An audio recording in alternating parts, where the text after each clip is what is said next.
ओम नमः सदेभ्यः। ओम नमः सदेभ्यः। ओम नमः सदेभ्यः।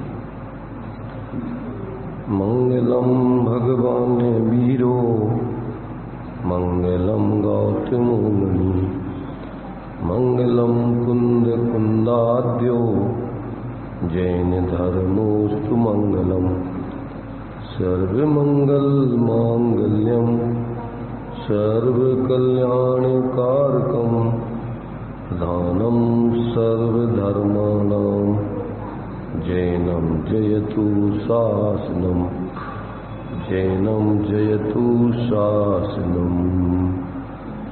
जीवमजीवं दवं जिणवरवशेन जेणनीदिष्टं देविन्दविन्दवन्दं वन्दे तं सौदा शिरसा।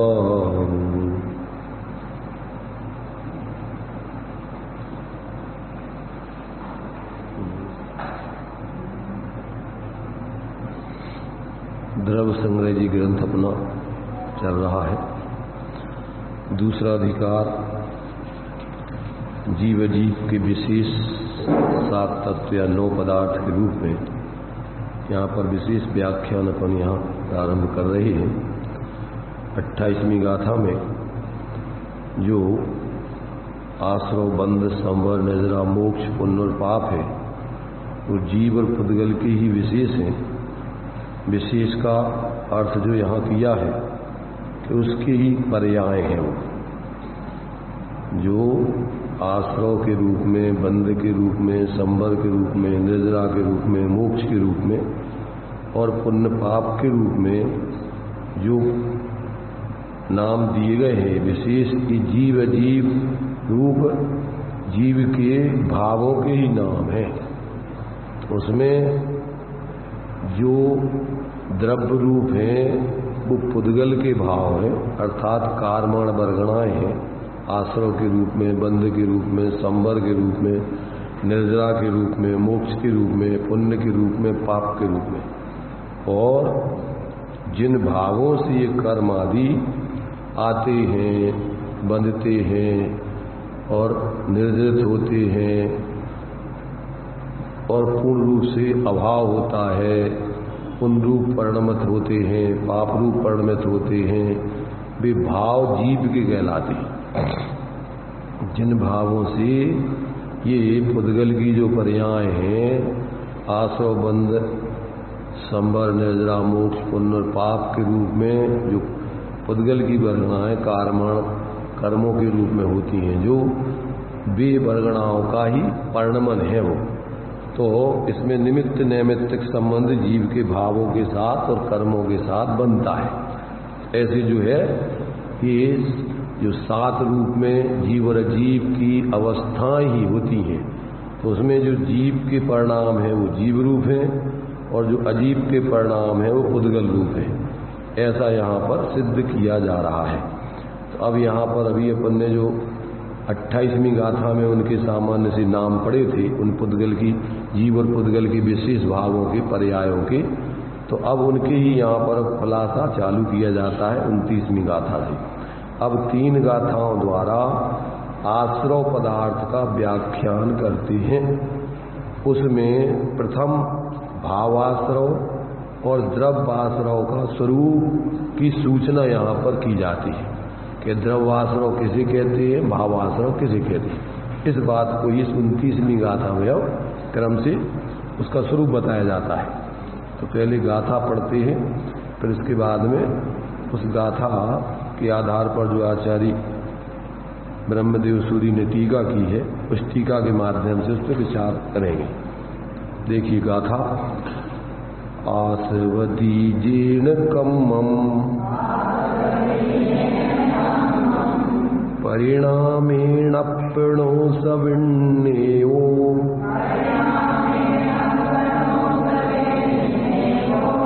भावासवो जीर्णोत्तो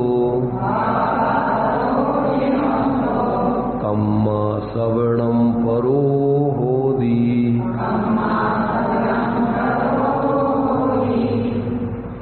गाथा का सामान्य अर्थ क्या होता है? आत्मा की जिस परिणाम से कर्मों का आश्रय होता है उसी जिनेन्द्र कथित भाव आश्रय जानना, और जो ज्ञानावरणादि कर्मों का आश्रय है वह द्रव्याश्रय जानना चाहिए। क्या कहा? आस्वदी जीर्ण कम्मम परिणामेण अपणो सविण्यो भावासवो। आत्मा की जिस परिणाम से क्या है? जीर्ण परिणामेण अपणो, आत्मा के अपने जिस परिणाम से कम्मम आस्वदी कर्म आते हैं, सा भावासवो जीर्ण विण्यो, उस परिणाम को भावाश्रय जानना चाहिए। किसने कहा? जिणोत्तो, जिनेन्द्र भगवान ने कहा है। जिण उक्तो, भगवान जिनेन्द्र ने ये बात कही है। और कम्मा श्रवणम परो होदी, पर माने दूसरा यानी द्रव्याश्रय, जो है उस माने जो कर्म आते हैं उसी पर माने द्रव्याश्रय जानना चाहिए। ऐसा जो है इस गाथा का सामान्य अर्थ हुआ है। अब टीका में उसका खुलासा कर रहे हैं। आस्वदी जीर्ण कम्मम परिणामेण अपणो सविण्यो भावासवो। आत्मा के जिस परिणाम से यानी परिणाम के निमित्त से कर्म आता है उसे भावाश्रय जानना, और कर्म के आश्रय का नाश करने में समर्थ ऐसी शुद्धात्मा की भावना से प्रतिपक्षभूत जिस परिणाम से कर्म आता है, किसके परिणाम से? आत्मा के अपने परिणाम से, उस परिणाम को भावाश्रय जानना। क्या माने? ये पहले तो उन्होंने पहले तो ऊपर जो संस्कृत टीका लिखी ना, तो पहले तो इसका पहले सामान्य से अर्थ कर दिया कि आस्वदी जीर्ण कम्मम परिणामेण अपणो सविण्यो भावासवो। आत्मा के जिस परिणाम से कर्म आता है उसे भावासव जानना। तो अब विशेष उसका खुलासा कर रहे आचार्य ब्रह्मदेव सूरी के कर्म के आश्रय का नाश करने में समर्थ कौन सा परिणाम है? अपने शुद्धात्मा की भावना वाला परिणाम। परंतु जो आश्रय रूप परिणाम है वो इस भावना से प्रतिपक्षभूत है, माने वो पर पदार्थों की तरफ झुका हुआ है, आत्मा की तरफ नहीं झुकता है। जो आश्रय होता है जिस परिणाम से, वो परिणाम दूसरों अपने स्वरूप की तरफ नहीं झुकता है। तो जो अपने शुद्धात्मा की तरफ झुकता है वो तो कर्मों के आश्रयों को नाश करने वाला है, और जो परिणाम या जो भावना या जो उपयोग इससे प्रतिपक्ष माने विपरीत झुकता है, पर की तरफ झुकता है। ऐसा परिणाम जो है, जिस परिणाम से कर्म आता है, किसके परिणाम से? तो आत्मा के अपने, उस परिणाम को भावात्मा जानना। ऐसे वो परिणाम भावों में मतलब आत्मा में, अब भाव आश्रय अपने में किया, और ऐसा निमित्त नैमित्तिक संबंध है कि उस विकारी परिणाम से लोक में भरी हुई जो कार्मण वर्गणाएं ठसाठस, और अपने आत्मा के एक एक प्रदेश पर भी अनंत कार्मण वर्गणाएं विश्व सोपचय रूप में विद्यमान होती। विश्व सोपचय रूप कहलाता है कि अभी कर्म रूप परिणत नहीं हुई है, वो कर्म के उम्मीदवार के रूप में है, कि जैसे जीव के परिणाम होते हैं और वो तत्काल कर्म के प्रकृति प्रदेश स्थिति अनुभाव 4 प्रकार के माने बंध को लेकर के, और वो आत्मा में आती हैं, और फिर जैसे परिणाम होते हैं उस प्रकार से वो बंध जाती।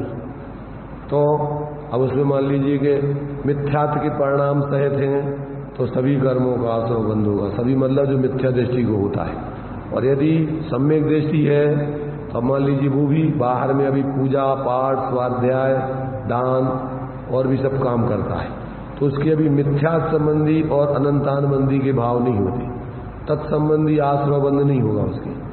जैसे परिणाम चल रहे हैं उसके बिना मिथ्या तो बिना अनंतानुबंधी के भाव अप्रत्यक्षान आदि कसाय जन्य है तो उतना ही कर्मों का आश्रय बंद होगा। तो गुणस्थान प्रमाण जीव के कर्मों का आश्रय बंद होता है। तो चौथे गुणस्थान में 41 प्रकृतियों की आश्रय बंद नहीं होता।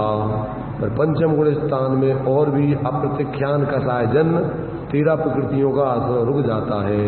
फिर आगे ऐसी ऐसी गुणस्थान प्रमाण जितने जितने जितने जीवों के परिणाम शुद्ध होते जाते हैं उतना उतना आश्रय बंध रुकता जाता है, और जितनी जितनी कसाय रह जाती हैं उतना उतना आश्रय बंध होता जाता है। तो आगे आगे जब कसाय पूरी खत्म हो जाएगी तो वहाँ फिर स्तुति अनुभाग वाले और जो 8 कर्मों का बंधन वाले परिणाम नहीं होते।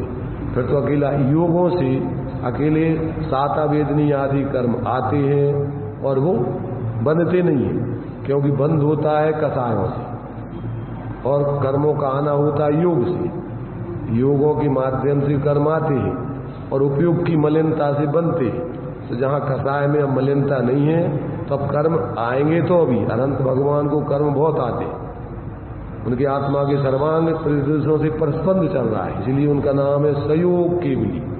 अभी आत्मा के प्रदेश उनके चंचल हो रहे हैं, क्योंकि अभी अघात कर्मों के उदय से उनके प्रदेशों में अभी चंचलता चल रही।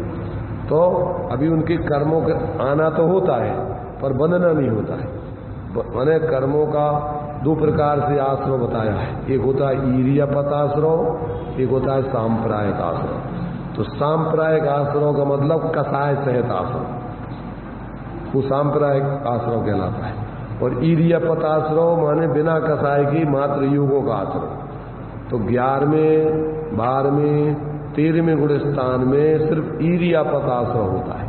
ईर्यपत माने जैसे अपन रास्ते में चलते हैं, एक कदम रखते एक उठाते, एक रखते एक उठाते, ऐसे ही कर्म आते हो जाते, आते हो जाते, बंधते नहीं है।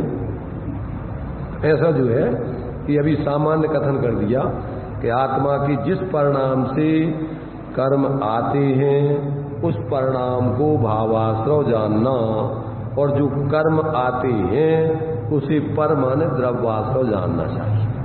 इस प्रकार से ये भगवान जिनेन्द्र ने कहा है। तो इस प्रकार वो भावाश्रय है जिणित्व जिनेन्द्र वीतराग सर्वज्ञ देव द्वारा कथित है। कम्मा समणम परोहुदी, कर्म का जो आगमन है वह पर है, अर्थात ज्ञानावरणादि द्रव्य कर्मों का आश्रवण यानी आगमन वह पर अर्थात अन्य माने द्रव्याश्रय जानना चाहिए। पर शब्द का क्या अर्थ है? भावाश्रय से अन्य भिन्न, भावाश्रय के निमित्त से तेल लगे हुए पदार्थों को धूल चिपकती है, उसी प्रकार जीव को द्रव्याश्रय होता है। द्रव्याश्रय किसको होता है? जैसे शरीर में अपने जितनी दीवार में जितनी चिकनापन होगा धूली आकर के उसमें वैसे चिपक जाएगी, उतने समय के लिए चिपकेगी। और अगर उसमें चिकनापन नहीं होगा तो धूली टकराएगी और गिर जाएगी। ऐसे जब अपने अंदर जिस जाति की कसाएं होंगी उस जाति से कर्म अंदर बन जाएंगे। प्रकृति प्रदेश, प्रकृति माने जो 8 कर्म के भेद हैं वो प्रकृति कहलाती है, और प्रदेश माने उनकी मात्रा, कितनी मात्रा में कर्म आते हैं वो प्रदेश कहलाते हैं। और स्थिति माने कब तक के लिए वो आत्मा के साथ बनेंगे वो स्थिति कहलाती है। और अनुभाग माने वो क्या फल देंगे, कैसा फल देंगे, वो कहलाता अनुभाग। ऐसे 4 बातों को लेकर के कर्मों का आश्रय बंध होता है कसाई जीवों। और जिनकी कसाई नहीं है तो उनको कारमान वगैरह आती हैं और जाती हैं, परंतु वो बंधती नहीं है। तो ऐसा जो है ये 2 प्रकार से आश्रय बतलाया है। तो यहाँ उसको अपने लिए मैंने एक तो वो कसाय सहित सांप्रायिक आश्रय और कसाय रहा वीर्यपत आश्रय, पर यहाँ जो बता रहा है भावाश्रय और द्रवाश्रय। तो भावाश्रय माने जीव के परिणाम, विकारी परिणाम, वो कहलाते हैं भावाश्रय। आत्मा में विकारी परिणामों की उत्पत्ति होना ये भावाश्रय है, और उसके निमित्त से कर्मों का आत्मा में आना बंधना वो कहलाता है द्रवाश्रय। आना आश्रय और उसमें बंध जाना वो फिर बंध, आगे बताएंगे। तो इस प्रकार से ये यहाँ पर अपने लिए द्रवाश्रय भावाश्रय का स्वरूप सामान्य से बताया। अब एक शंका उठाई इसमें वास्तव में आश्रवती इन कर्मों कम, जिससे कर्मों का आश्रय होता है, इस पद से ही द्रव आश्रव का कथन हो गया। तो फिर कम्मा सवणम परोहोदी, कर्माश्रव अन्न होता है। इस पद से द्रव आश्रव का व्याख्यान किस लिए किया? पहले जब तुमने कह दिया, क्या कह दिया कि कर्माश्रव माने आश्रवदी एन कर्म, जिससे कर्म आश्रव होता है, तो इस पद में द्रव्याश्रव का कथन तो हो गया। तो अब कम्मा सवणम परोहोदी इकाई के लिए द्वारा लिख दिया कि कर्माश्रव अन्य होता है। तो ऐसा द्वारा जो है इस पद का लिखने का क्या प्रयोजन था, इसका प्रश्न है। समाधान, तुम्हारी शंका योग्य नहीं है, क्योंकि जिस परिणाम से क्या होता है, कर्मों का आश्रय होता है, ऐसा जो कथन है उससे तो परिणाम का सामर्थ्य बतलाया है, उससे द्रव्याश्रव का व्याख्यान नहीं किया है। उसमें तो जिस परिणाम से कर्म आते हैं, तो इसमें तो भाव आश्रव की सामर्थ्य बतलाई है कि वो जो कर्मों को आने में कारण है वो परिणाम कैसा होता है, तो वो परिणाम का स्वरूप बताया इसमें। इसलिए और जो आते हैं वो अन्य पर जानो, तो कहते फिर वो इसलिए लिखा है कि उस परिणाम के निमित्त से फिर जो कर्म आते हैं वे पर माने द्रव्याश्रव है, पुद्गल का परिणाम है। तो ऐसा उसमें खुलासा किया है। इस प्रकार तात्पर्य जानना। तो इस प्रकार से ये सामान्य रूप से द्रव्याश्रव और भावाश्रव के स्वरूप को बता दिया। दोनों का स्वरूप माने क्या कहलाता है, द्रव्याश्रव क्या कहलाता है, भावाश्रव। तो आत्मा के जिस परिणाम से कर्म आते हैं वो परिणाम कहलाता है भावाश्रव, और जो कर्म आते हैं वो कहलाते हैं द्रव्याश्रव। द्रव्याश्रव माने पुद्गल कारमाण वर्गणाओं का आत्मा में आना। अब आगे फिर बंध कैसे होता है, माने बंध क्या है, आज ये तो भावाश्रव का स्वरूप बता। अब वहां पर अभी तो सामान्य से द्रव्याश्रव भावाश्रव का स्वरूप बताया। अब भावाश्रव कितने प्रकार का होता है, अब उसका स्वरूप बताते हैं कि वो भावाश्रव का स्वरूप क्या है। अब उस भावाश्रव के स्वरूप को विशेष रूप से व्याख्यान करते हैं। अभी तो सामान्य से भावाश्रव द्रव्याश्रव का स्वरूप बताया, अब उसका विशेष भावाश्रव कितने प्रकार का है, अब उसका विशेष खुलासा 30वीं गाथा में करते हैं। सामान्य से अपन कहते हैं जीव अजीब किसे कहते हैं, तो कहते हैं जिसमें जानना देखना होता है वो जीव है, और जिसमें जानना देखना नहीं होता है वो अजीब है। ये तो अपन ने जीव का सामान्य स्वरूप बता दिया। अब विशेष स्वरूप बताने के लिए अपन ने आगे छेदाला में अब उन्हीं के विशेष सुनो। तो उसमें फिर विशेष में क्या दिया, पहले तो सामान्य से लिख दिया जीवा जीवा आश्रव बंध संबंध निजरा मोक्षा। तो 7 तत्वों के सामान्य नाम लिख दिए। अब फिर उनकी विशेष स्वरूप बताते आश्रव बंधन उसने जो दिया, तो उसके अब विशेष, तो विशेष में क्या दिया कि बहिरात्म अंतर आत्म पर माता में जीव त्रिधा है। तो वहां जीवों के विशेष 3 प्रकार के भेद कर दिए वो पर्याय दृष्टि से। अब यहाँ आश्रवों के भेद, भावाश्रवों के भेद बताना है। तो पहले तो सामान्य से जिस भाव से कर्म आते हैं वो भावाश्रव, और जो कर्म आते हैं वो द्रव्याश्रव। तो अब वो भावाश्रव कितने प्रकार का होता है, ऐसा प्रश्न उठने पर अब उसका ही खुलासा चलेगा। गाथा 30। मिच्छत्ता विरधि पमाद जोग गुहादौथ विन्नेया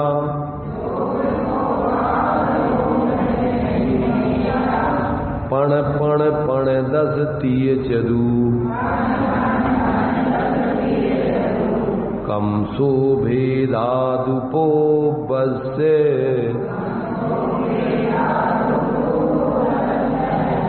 नीचे हिंदी भी दिया है।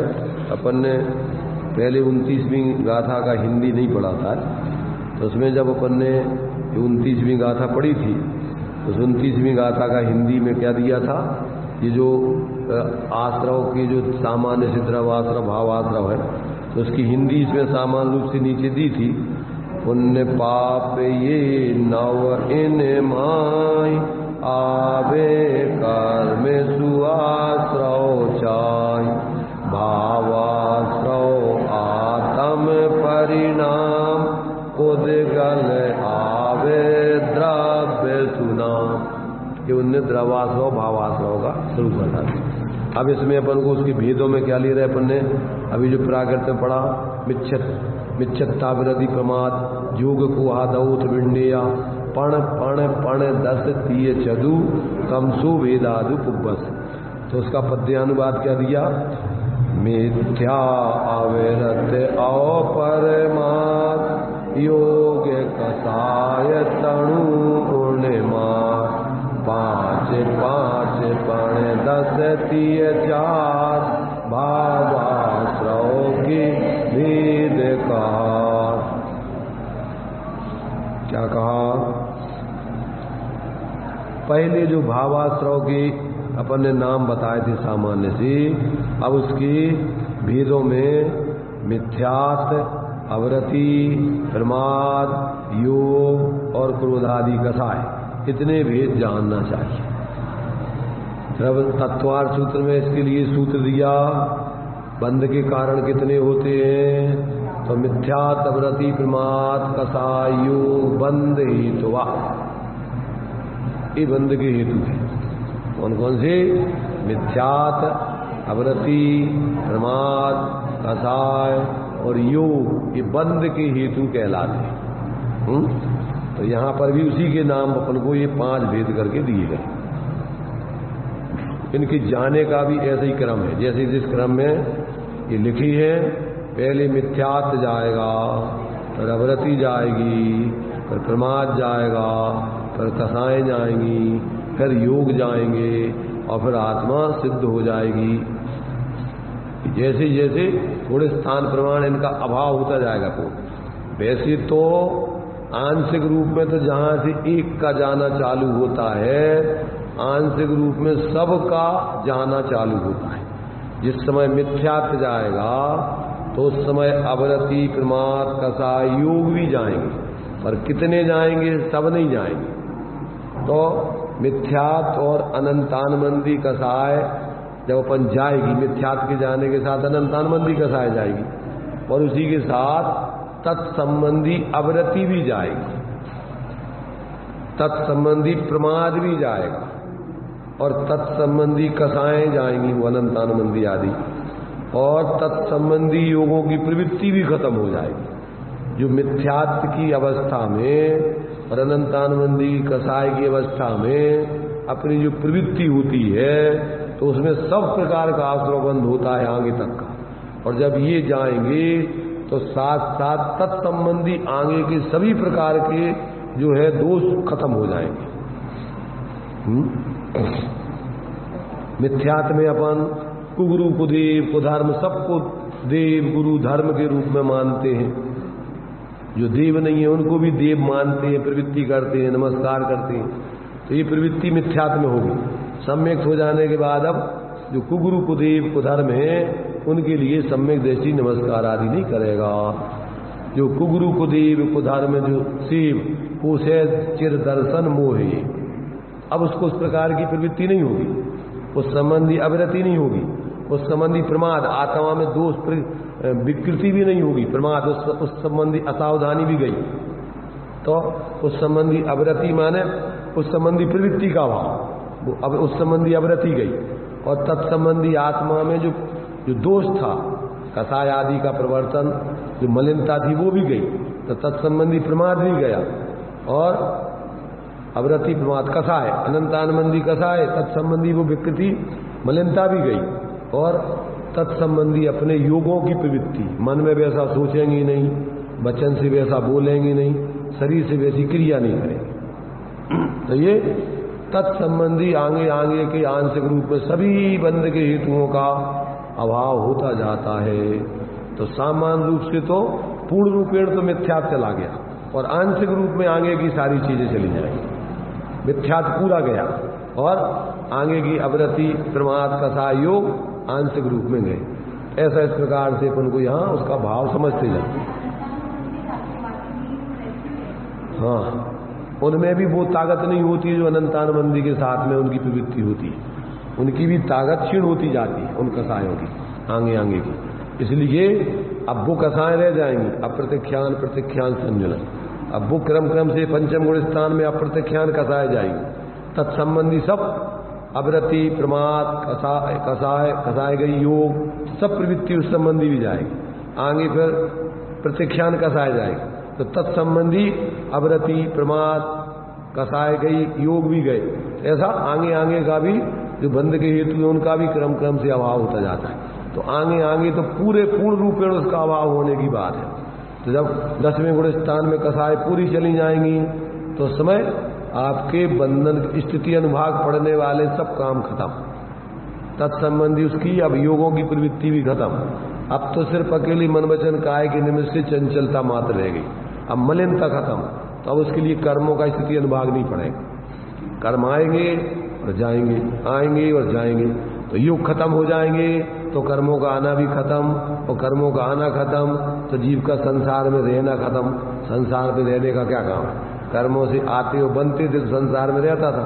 अब न बंधे रहे न बंधे हैं और न आ रहे हैं। और जीव इस संसार से रहित होकर और आयु रूढ़ 5 रस अक्षर वाला टाइम लगता है और अयोग दशा 14वें और सिद्धालय में जाके एक समय में विराजमान। तो ये जो है ये अपन को समझने चाहिए कि जैसे भाव चल रहे हैं वैसे तुम्हें कर्मों का आश्रय बंद हो रहा है। उदय आने पर फिर वैसी परिस्थिति बनेगी। आपका जन्म ऐसे स्थान में होगा कि आपको वही गुरु कुदेव कुशास्त्र आदि की पूजा भक्ति ही करोगे। अगर आप इस प्रकार से आपने बुद्धिपूर्वक इनका त्याग कर दिया तो तत्संबंधी आश्रय बंद नहीं होगा। अब आपको इस प्रकार के भाव होंगे ही नहीं। तो अब आगे के लिए आपको इस जाति आदि में भी जन्म नहीं होगा। जन्म होगा जहाँ आपको बिल्कुल सत्य धर्म आदि मिलता है। विदेश क्षेत्र आदि में वहाँ पर गीत मिथ्यात आदि का प्रचलन ही नहीं है। फिर वहाँ पर तो सच्चे देव साधु के अलावा अन्य कोई मतांतर नहीं चलते। तो ये तुम्हारे भावों से पहले इस वर्तमान काल में जो जीव पैदा होते हैं वे मिथ्यात्व को लेकर के ही आते हैं। कोई सम्यक दृष्टि वर्तमान काल में जन्म नहीं लेता, क्योंकि उनने पहले अभी सम्यक को प्राप्त नहीं किया, इसलिए वो मिथ्यात्व में अभी यहाँ पैदा हो। अब यहाँ अगर वो मिथ्यात्व का सेवन करेंगे तो फिर आगे के लिए बंधन होगा। फिर वही उनकी चतुर्गति का परिमाण। यहाँ से यदि अपने भावों में शुद्धि करेंगे तो आगे तत्संबंधी कर्मों का आश्रय बंद नहीं होगा। तो आगे उस जाति का उनको बंद नहीं होगा तो फिर संयोग भी नहीं मिलेंगे। भावों से वो संयोग मिलते हैं तो उनके अपने लिए फिर उस स्थान पर जन्म होगा जहाँ पर गीत मिथ्यात आदि का कोई काम ही नहीं होता है। वहाँ तो सच्चे देव गुरु धर्म आदि चलते हैं।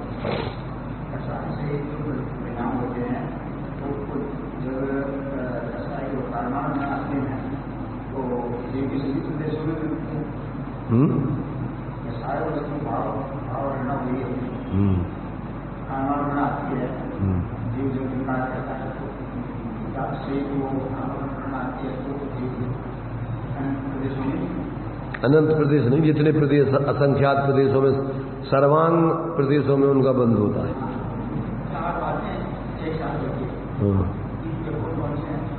प्रकृति प्रदेश स्थिति अनुभाग। प्रकृति माने उनकी जाति, ज्ञान को आवरण करने वाले ज्ञानावरण, दर्शन को आवरण करने वाले दर्शनावरण, सुख दुख को निमित्त बनने वाले वेदनी, मोह को उत्पन्न करने में निमित्त मोहिनी, अंतराय को पैदा करने में कारण अंतराय। इसी प्रकार से आयु, एक शरीर में निश्चित समय बंधने वाली आयु, और गोत्र, इस प्रकार जिस कुल में आदि में पैदा होंगे वो गोत्र, और वेदनी में साता साता वेदनी आदि। तो इस प्रकार से नाम में शरीर की संरचना बनाने वाले ऐसे नाम कर्म। तो ये सब 8 कर्मों का आश्रयबंध जिस जाति के भाव होते उस जाति के उसका निरंतर आश्रयबंध चलता रहता। सर्वांग में बनते रहते। प्रकृति प्रदेश स्थिति अनुभाव, ऐसे उसके 4 प्रकार से आश्रव बंध होता है। तो उनमें कौन जाति के कर्म आए, फिर उसमें कितने समय तक के लिए आए, कितनी मात्रा में आए, क्या फल देंगे, ये 4 चीजें लेकर के आते हैं। लोक में भी अपन देखते हैं, कोई भी चीज अपन खरीदते हैं तो उसमें 4 चीजें पाई जाती हैं। कपड़ा लेने गए तो किस जाति का कपड़ा चाहिए तुम्हें, प्रकृति उसकी, ठंड की चाहिए कि गर्मी की चाहिए, सूती चाहिए कि टेरिकॉट के चाहिए, उनकी जाति, कितनी मात्रा में चाहिए तुम्हें कपड़ा, उसका प्रदेश, और ये कब तक चलेगा, ये कपड़े की पहनने मर्यादा कितनी है, तो भैया ये 5 साल तक कुछ नहीं बिगड़ेगा इसका। तो इसकी स्थिति अनुभाव, क्या फल देगा भैया, अच्छी बढ़िया गर्मी का कपड़ा लिया तो आपके लिए बिल्कुल गर्मी नहीं लगेगी, आपको बिल्कुल सुंदर, आपको ठंडी ठंडी हवा लगेगी। ठंड का लिया तो आपको बिल्कुल भी ठंड नहीं लगेगी, आपको शरीर में ऐसा महसूस नहीं होगा कि ठंड है कहीं। तो इस प्रकार का अनुभव कराएगा। ऐसे जो है कि 4 चीजों को लेकर के ही कर्मों की स्थिति बनती है, कि वो उनकी जाति होती है, उनकी मात्रा होती है, उनका समय पीरियड होता है बंधने का, और उसको फल देने की सामर्थ्य होती है। आ गया समझ में?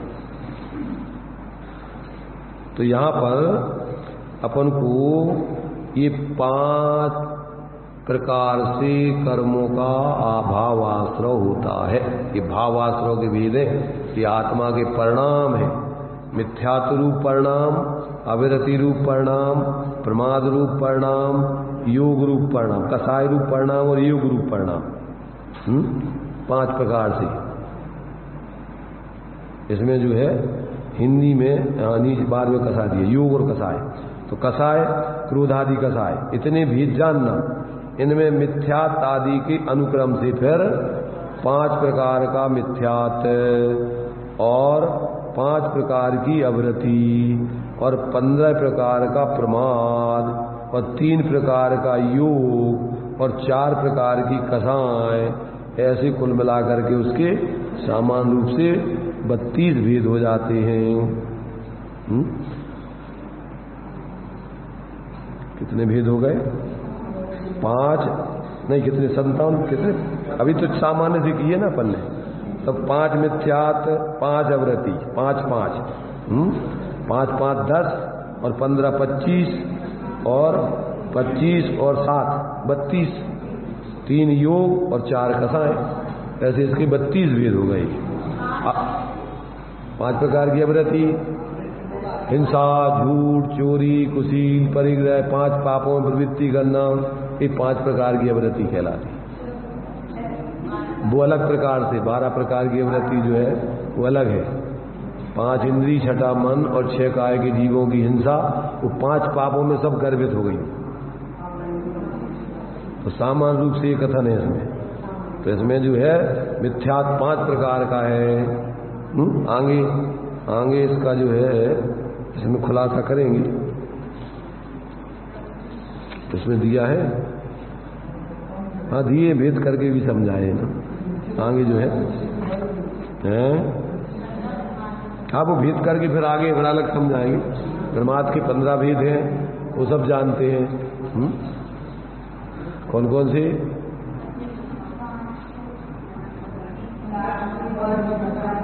4 कथाएं, 4 विकथाएं, 5 इंद्रिय विषय, निद्रा और स्नेह, ये 15 प्रमाद के भेद बतलाए।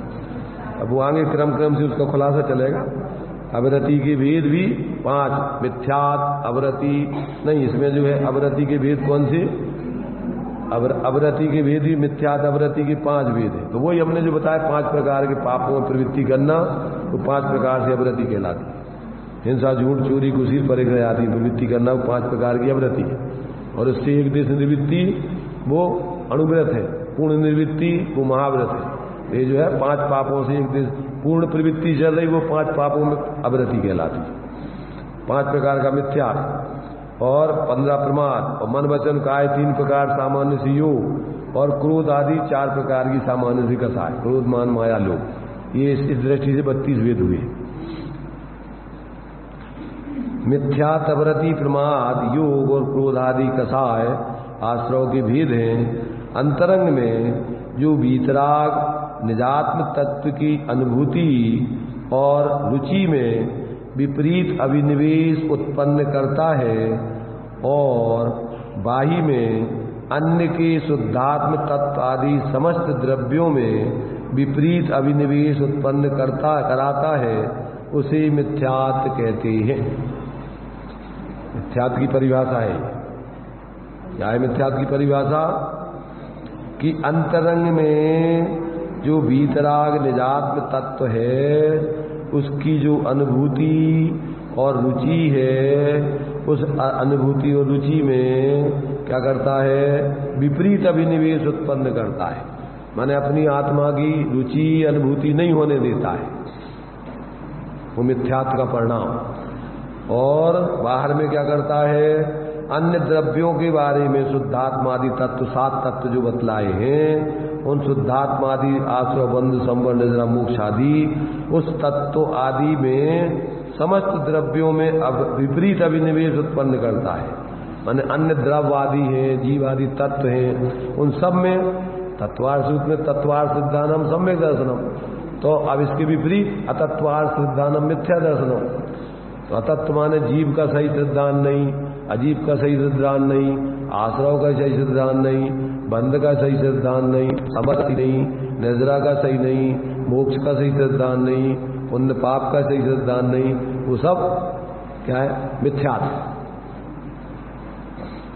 विपरीत अभिनिवेश। विपरीत माने विपरीत अभिप्राय, उनका स्वरूप तो है कुछ और मानता कुछ है। तो इस प्रकार से जो अंतरंग में अपनी आत्मा के स्वरूप में और परद्रव्यादि के स्वरूप में जो विपरीत अभिनिवेश उत्पन्न करता है बाई में, ऐसे तो कहते वो सब क्या है? वो मिथ्यात्व भाव कहलाता है। अब अवरति किसे कहते हैं? अंतरंग में निज परमात्म स्वरूप की भावना से उत्पन्न परम सुखामृत में जो रति यानी लीनता, उससे विलक्षण और बाह्य विषयों में अवरत रूप अर्थात व्रत धारण न करने का भाव रूप, वह अवरति जानना चाहिए। माने जो अपने स्वरूप में लीनता वाली निश्चय रूप से क्या है? प्रवृत्ति, चारित्र है वो, और फिर बाहर में अपन 5 पाप आदि से निर्वृत्ति, 5 पापों से निर्वृत्ति और स्वरूप में प्रवृत्ति, ये कहलाती है विरति। और अपने स्वरूप से बाहर बाह्य पदार्थों में प्रवृत्ति और हिंसा, झूठ, चोरी, कुशील आदि बाह्य पापों में प्रवृत्ति। तो इस प्रकार से ये कहलाता अव्रत। ऐसा जो है कि अंतरंग में निज परमात्मा स्वरूप की भावना से उत्पन्न परम सुखामृत में जो रति लीनता, उससे विलक्षण विपरीत यानी दुख के कार्यों में दुख रूप प्रवृत्ति बाहर में, अपने निःशुद्धात्म तत्व से भिन्न बाह्य पर पदार्थों की भावना रूप और सुखामृत से विपरीत दुख के विषरूप आकुलता रूप जो बाहर पदार्थों में रति लीनता है, और उससे विलक्षण जो बाह्य विषयों में अवरत रूप 5 इंद्रियों के विषय आदि में प्रवृत्ति रूप है, अथवा 5 पाप आदि में प्रवृत्ति रूप है, ऐसी वो जो है अवरति जानना चाहिए। परिभाषा दे रहे काहे की? मिथ्यात्व किसे कहते हैं, अवरति किसे कहते हैं, प्रमाद किसे कहते हैं, कसाय किसे कहते हैं, योग किसे कहते हैं, ये उसका खुलासा कर रहे हैं। अब प्रमाद किसे कहते हैं?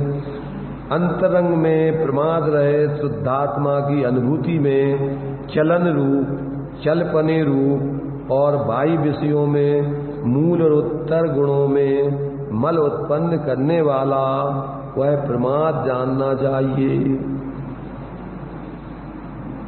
प्रमाद किसे कह रहे? अंतरंग में जो आत्मा का स्वरूप प्रमाद रहे थे, ऐसी शुद्धात्मा की अनुभूति से जो चलायमान कर दे, उससे च्युत कर दे, और बाह्य विषयों में जो मूल उत्तर गुण हैं मुनिराजों के, उनमें मल उत्पन्न कर दे, दोष लगा दे, उसका नाम है प्रमाद।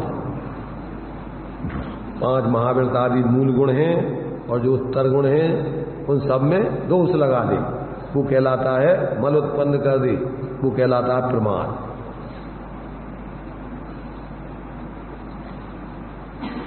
योग किसे कहते हैं? निश्चय से परमात्मा निष्क्रिय है तो भी उसे व्यवहार से वीर अंतराय कर्म के क्षयोपशम से उत्पन्न ऐसा मन वचन काय वर्गणा को अवलंबन करने वाला, मन वचन काय की अवलंबन पूर्वक कर्म वर्गणा के ग्रहण करने में हेतुभूत ऐसे आत्म प्रदेशों का जो परस्पंद होता है उसे योग कहते हैं। ये सूत्र है सब, इनको दिमाग में फिट कर लो। तो जिस प्रकार से सुई सहित धागा सहित सुई घूमती नहीं है वन भवन में कहीं पर, उसी प्रकार ये जिनवाणी के सूत्र अपनी आत्मा रूपी सुई में पिरो लो तो अपनी आत्मा रूपी सुई कहीं चतुर्गति में कहीं घूमेगी नहीं। वो अपने ठिकाने पर क्रम से लगी रहेगी, वो सुई दिखती रहेगी। ऐसे ही अपनी आत्मा अपने वास्तव में क्या होगा कि अपने उस स्वरूप को न भूल करके और बराबर बराबर अपनी को साधना करते हुए, और जब तक वो पूर्ण मोह दशा, वीतराग दशा, सर्वज्ञ दशा, सिद्ध दशा नहीं हो जाएगी तब तक वो बाहर में संसार में कहीं अटकेगी नहीं, भटकेगी नहीं। अगर ये सूत्र अपन नहीं अपने आत्मा में पिरोएंगे तो मोह के कारण से ये चतुर्गति संसार में आत्मा रूपी सुई कहाँ पड़ जाएगी पता नहीं, दिखेगी नहीं।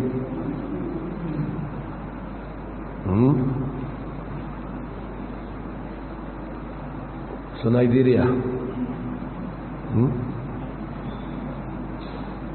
10 लक्षण के बाद फिर आदमी बहुत धर्म के कार्य भी करना पड़ते हैं और फिर थोड़ा खाने पीने में भी थोड़ा देर हो जाती है और थोड़ा फिर भूख लगाती है तो अच्छा खाना पीना भी थोड़ा अच्छा हो जाता है, तो थोड़ा पचाने में भी देर लगती है, तो थोड़ा उसमें उपयोग प्रमाद भी बनता है।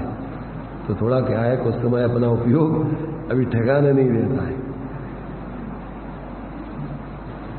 अभी अपना उपयोग ठिकाने हैं। सुनाई दे रहा कि नहीं?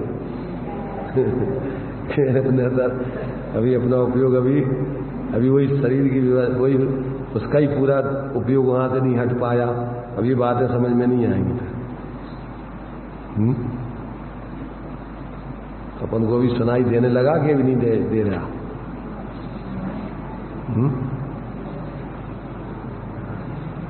विमल कुमार जी सुनाई दे रहा है? दे रहा? तो अपन को सुन लो, ये सूत्र है, ये सूत्र जिनवाणी के भगवान जिनेन्द्र के द्वारा ये आपको संसार में भटकने के कारणों का स्वरूप बताया जा रहा है सूत्रों के द्वारा। इसको अपन दिमाग में फिट कर लो, और अगर अपन को इनसे बंधनों के कारणों से बचना है तो इनसे बचो। मिथ्यात्व, अवरति, प्रमाद, कसाय, योग, इनकी प्रवृत्ति से बचो तो आप बंधन से बच पाओगे। और अगर इनसे नहीं बचोगे तो फिर चतुर्गति में घूमते रहोगे। ये बंध के हेतु हैं, आश्रव किसे कहते हैं? मिथ्यात्व, अवरति, प्रमाद, कसाय, योग बंध हेतु।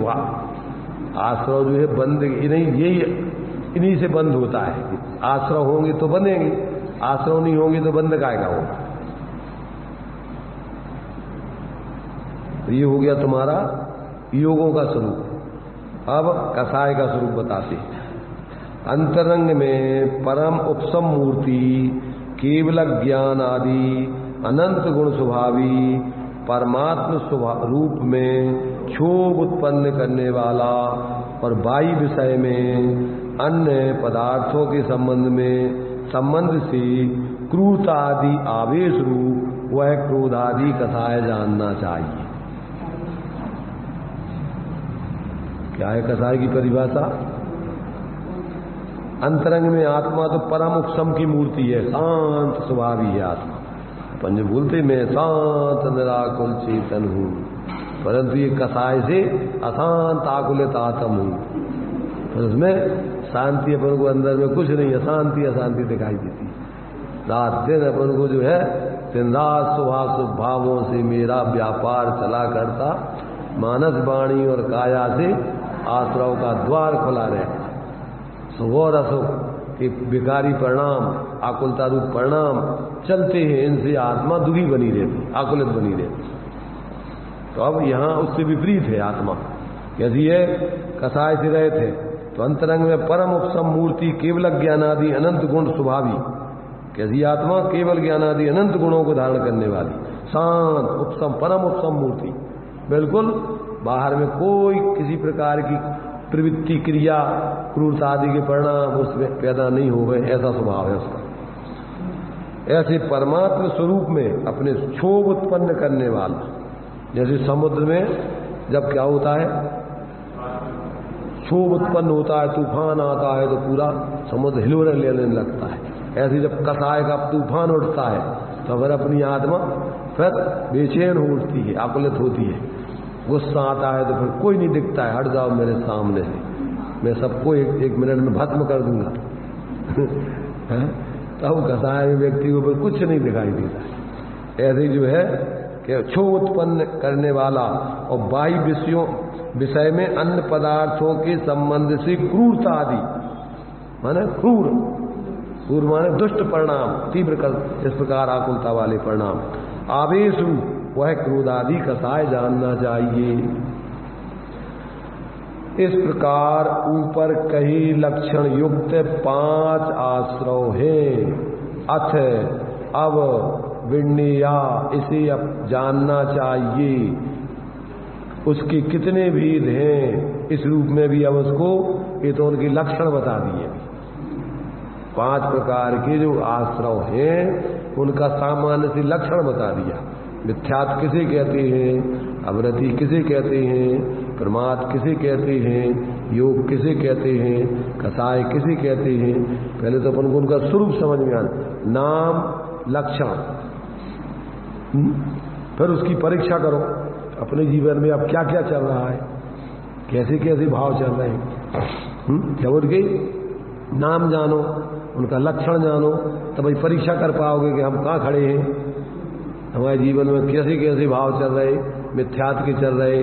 और मिथ्यात्व में भी फिर भेद बताएंगे 5 प्रकार का, एकांत, विपरीत, विनय, संशय, अज्ञान, कुनय की, बस होए घोर अग कीने, बचते नहीं जात कहीं। इनकी वशीभूत होकर के जीव कितने पाप करता है कि शब्दों में उसकी व्याख्या नहीं हो सकती, इतने पाप करता है, बचते नहीं जात कहीं। भगवान जानते हैं, सब जानत केवल ज्ञान है। भगवान पूर्ण रूप में जानते, अपन शास्त्रों से कुछ परोक्ष रूप से उसको अनुमान आदि से समझ सकते, और अनुभव से भी अपन जीवन में चल रहा है तो अनुभव से भी समझ सकते कि अपने जीवन में कैसा कैसा भाव।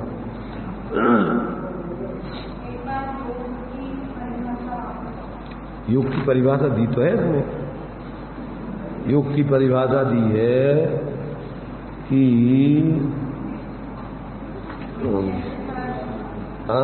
ये जो है ऊपर दिया है 34 नंबर पर, निश्चय से परमात्मा निष्क्रिय है।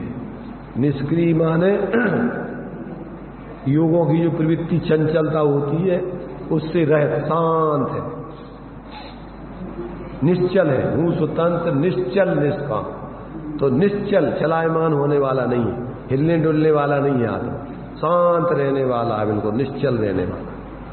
तो निश्चय से परमात्मा निष्क्रिय है, तो भी उसे व्यवहार से वीर अंतराय कर्म के क्षयोपशम से उत्पन्न ऐसा मन वचन काय वर्गणा को अवलंबन करने वाला कर्म वर्गणा के ग्रहण करने में हेतुभूत ऐसे आत्म प्रदेशों का जो परस्पंद होता है उसे योग कहते हैं। क्या कहा?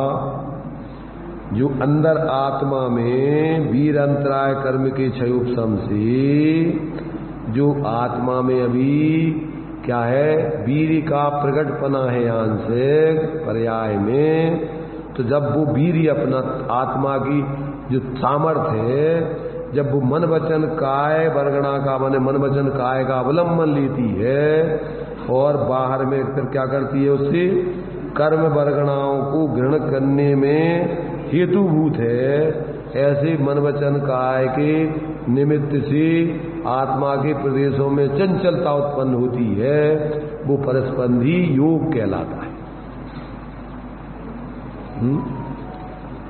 एक होता है भाव योग, एक होता है द्रव्य योग। तो इसकी व्याख्या द्रव्य में अपन एक तो मन वचन काय भी लेते हैं, और द्रव्य में एक आत्मा के प्रदेशों को लेते हैं। द्रव्य माने आत्मा, और योग भाव योग माने जिस शक्ति के कारण से आत्मा में ये जो परस्पंद होता है वो शक्ति भाव योग है, और आत्मा द्रव्य है उसमें परस्पंद होता है, और फिर वो निमित्त की तरफ से कथन है। ये जब भी आत्मा में परस्पंद होगा तो वो मन वचन काय के अवलंबन पूर्वक ही होगा।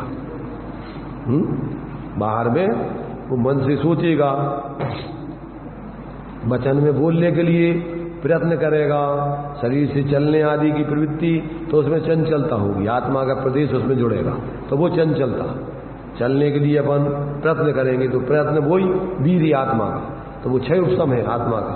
तो आत्मा का क्षय उपशम जब मन वचन काय के अवलंबन पूर्वक, और फिर आत्मा में जब परस्पंद हो, इस प्रकार कर्मों को ग्रहण करने में उसका कर्मों को ग्रहण करने की सामर्थ्य है उसमें, तो कर्म वर्गणा की ग्रहण करने में हेतु, तो वो कर्म वर्गणा को ग्रहण करने का वो निमित्त बनता है, हेतु माने निमित्त। ऐसे उस निमित्त से आत्मा के प्रदेश माने जो इस प्रकार के जो कर्मों को ग्रहण करने में निमित्त है, ऐसा आत्मा का जो परिस्पंद होता है, तो उस परिस्पंद के कारण से आत्मा में कर्म आते हैं।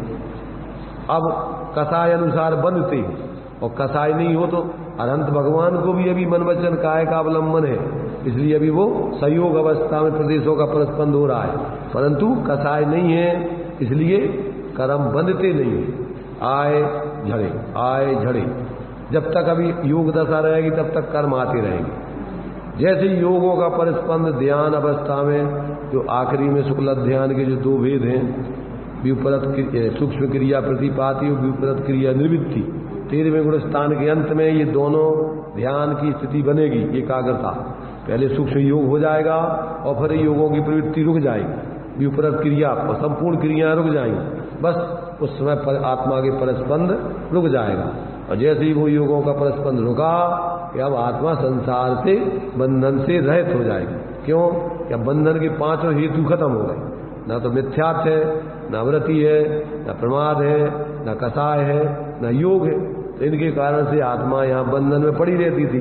अब बंधन के हेतु सब खत्म, तो आत्मा संसार के बंधन से मुक्त और जाकर के शरीर 3 कर्म मल से रहे सिद्धालय में जाकर और लोक के अग्रभाग में विराजमान हो जाएगी। तो मोक्ष तो पहले यही होगा, और बाद में फिर आत्मा के प्रदेश क्या है, आत्मा कहाँ जाएगी, व्यवस्था है कि वो फिर यहाँ नीचे नहीं रहती, ऊर्ध्वगमन स्वभाव है। अपन ने जो है अभी इसमें जीव के 9 अधिकारों में एक ऊर्ध्वता भी उसका स्वभाव बतलाया था। जीवो उपभोगमो अमुत्ति कत्ता सदैव परमाणु भूता संसारत्व सिद्धो और विश्वोढ़ गई स्वभाव से ऊर्ध्वगमन। तो जैसे जब वो स्वभाव पूर्ण निर्मुक्त हो गया तो ऊर्ध्वगमन करके लोग आगे तक जाके वहाँ स्थित हो जाते हैं। तो इस प्रकार से ये उसका स्वरूप जानना चाहिए।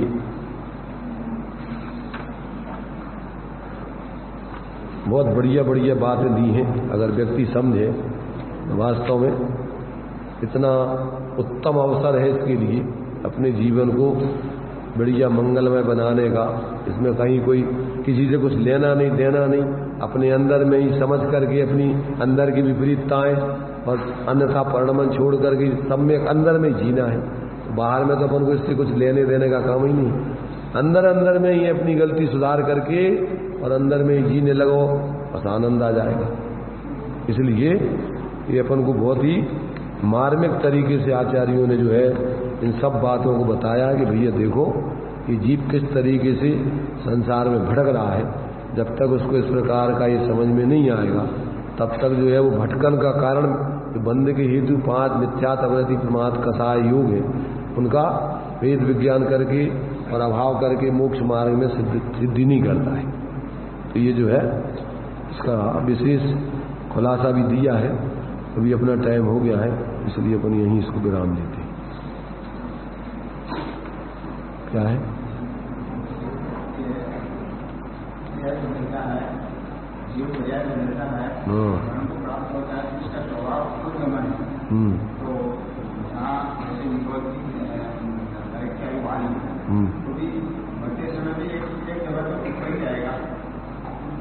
अभी कर्म बंधन के साथ होने से वो ऊर्ध्वगमन नहीं करता है। ऊर्ध्वगमन तो जब वो कर्मों से रहित हो जाएगा जब करेगा। माने उसका ऊर्ध्वगमन स्वभाव तो है, परंतु अभी पराश्रय कर्मों के आश्रय होने से अभी उसका इधर उधर चारों गतियों में सब जगह उसका जैसी कर्म मानता है वैसा उसको वर्णन करना। हाँ, जहाँ जिस तरफ अब नरक नीचे जाना है तो नरक ऊपर किधर जाएगा? नीचे ही जाएगा वो। जहाँ तिरछी दिशा में जाना है तो वहाँ जाएगा। जिस गति में उसका जन्म होना है उस दिशा में जाएगा। मैंने जैसे अपने ये देखो कि अग्नि की लो स्वभाव से ऊपर जाती है, जब उसको हवा लगती रहती है तो ऊपर नहीं जाके जहाँ जिस तरफ की हवा लगती है उधर को जाती है, और जब हवा लगना बंद होता है तो सहज ऊपर ऊर्ध्वगमन होती है। तो ये अग्नि शिखावत एक दृष्टांत वो भी दिया है। जैसे अग्नि की शिखा ऊपर जाने का स्वभाव है, ऐसे ही आत्मा का स्वभाव तो ऊपर जाने का है, परंतु जैसे अग्नि की शिखा में जब हवा लगती रहती है तो वो फिर जिस तरफ हवा लगती है उधर झुकती है, वैसे जाती है।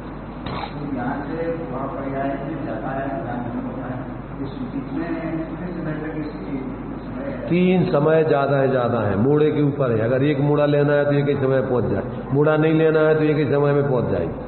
अगर एक मोड़ा लेना है तो 2 समय पहुंचेगी, 2 मोड़ा लेना है तो 3 समय पहुंचेगी, 3 मोड़ा लेना है तो चौथे समय पहुंच जाएगी। इससे ज्यादा समय नहीं। इस लोक में बस इतने 3 मोड़ा पूर्वक ही वो कहीं भी जन्म उसका हो जाएगा। बस 1 2 3 अनार का 3 समय अनारक, और वो चौथे समय तो जन्म हो जाएगा उसका। तो इस प्रकार से ज्यादा से ज्यादा 3 समय तक विग्रह गति में कि जीव बिना जो 3 शरीर हैं, आहारक, वैक्रियक और औदारिक। औदारिक, वैक्रियक, आहार 2 शरीरों के तो साथ में ही रहेगी संसार। कार्मण और तेजस, ये 2 शरीर तो उसके साथ में लगे ही रहते। और जो 4 गतियों में जो शरीर मिलता है, या तो वैक्रियक देव और त्रियंच, देव और तुम्हारे नार के नरक में जाएगा तो वैक्रियक शरीर, मनुष्य त्रियंच बनेगा तो औदारिक शरीर। मनुष्यों में कोई रिद्धिधारी मुनिराज होंगे, उनको यदि कोई आहारक रिद्धि पैदा हो गई, जब कोई उनको तत्वों के बारे में शंका आदि होती है तो वो केवली सुत केवली के पादमूल में जाके उनके सिर से एक हाथ विस्तार वाला ऐसा मनुष्य के आकार का सुंदर पुतला निकल के, और वो जो है जाकर के केवली सुत केवली के पादमूल में अंतर्मुहूर्त में समाधान करके उनके दर्शन से वापस आ जाता। तो ये जो है मैंने जीव के संसार में इन शरीरों के बिना जीव नहीं रहता है। और इसके कारण से जैसे कर्म मानता है, विग्रह गति में उसका आकार कैसा रहता है, तो आनुपूर्वी नाम कर्म के उदय से जिस पर्याय से वो आगे की पर्याय में जा रहा है, जब तक उस पर्याय में नहीं पहुंचेगा तब तक वो पूर्व की पर्याय के अनुसार ही उसका आकार होगा। उसमें आनुपूर्वी नाम कर्म का उदय चलेगा। मनुष्य पर्याय से जा रहा है, आगे उसको त्रियंश पर्याय में जाना है, तो अभी जब तक उस पर्याय में नहीं पहुंचेगा, जिस पर्याय से निकला है अभी उसके आत्मा के प्रदेश उसी पर्याय के आकार होंगे। वहां जाकर के जैसे ही वहां उस शरीर में पहुंचेगा बस वहां उसके वो आकार धारण कर लेगा। इस प्रकार से ये बहुत ही माने वैज्ञानिक व्यवस्था भगवान जिनेन्द्र के ज्ञान में जैसा वस्तु का स्वरूप है आई, आचार्यों ने उसको अभी वर्तमान में लिपिबद्ध करके शास्त्रों में लिखा। अपन उसको पढ़ें, समझें और समझ करके अपना हित जिसमें है वो कार्य करें, अहित के कार्यों से बचें। चलिए।